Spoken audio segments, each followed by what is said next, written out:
বলো, আর পারলে তো। কি পারলাম? এটা তো কোনো সমাধান নয়। কে বলে সমাধান? মমকে ফোন করার দরকার। বোঝই তো এখন কি মুডে থাকে এমন। ঠিক আছে মা, আমি তাহলে ভেতরে গেলাম। কিছু বলবে? বলছিলাম মানে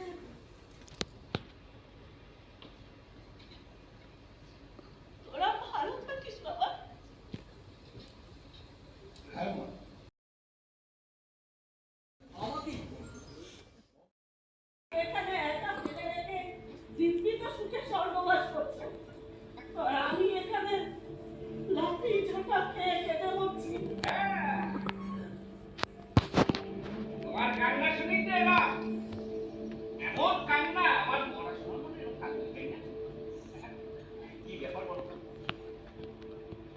ওরা ওরা আমার তাড়িয়ে দিচ্ছিল, তোমারই তৈরি বাড়ি থেকে ওরা আমার মান করে দিচ্ছে। বাড়ি তো আমার না, বাড়ি তো তোমার নামে লেখা। সে তো খাতায় কলমে, বানিয়েছো তো তুমি। তোমার রক্ত জল করে পয়সা এই বাড়ির এক একটা ইট রাখা রয়েছে। আছে আমার কাছে ফিরে আসে।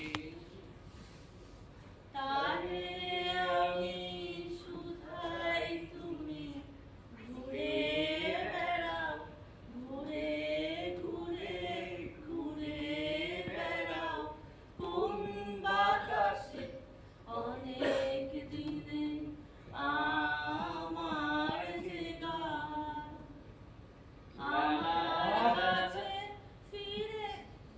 ও মা, এই মন্টু এই সময় কেন রাখছে? আমার খুলে দেখো না, আর তুমি? কোনো ভয় নেই, আমাকে কেউ দেখতেও পারবে না, আমার কথা কেউ। আর পারলে তো। কি পারলাম?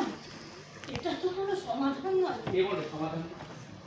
এই অস্থির সময়ে তোমার এই ভিটে মাটিতে এই ছোট ছোট শিশুদের জন্য যে তাদের প্রকৃত মানুষ হওয়ার জন্য যে স্কুল খোলার সিদ্ধান্ত নিয়েছো, এই সিদ্ধান্ত তো কোনো তুলনা হয় না। আজকে তো মনে হচ্ছে তোমাদের সমাজে স্কুলটা সবচেয়ে বড় অভাব। তো এটা তো একেবারে বদলানো হয়ে গেল। ওরা কি সত্যি বদলাবে? কে বলে বদলাবে না?